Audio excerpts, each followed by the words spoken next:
Hey guys, there's SUPARNA Airlines 747 freighter at 40,000 feet. I don't know where it's heading to, but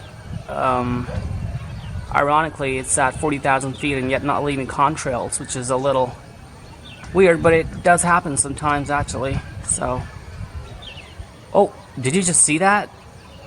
That was Qatar Airbus A330-300, which I did follow, and it's heading to Dhaka, I think.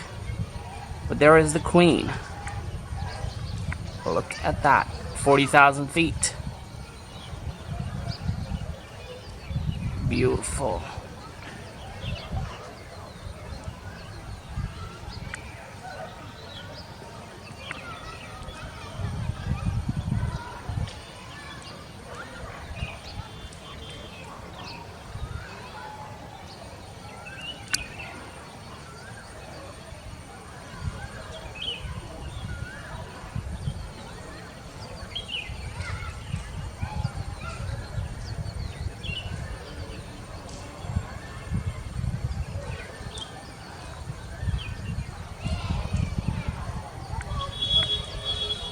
That's making a turn.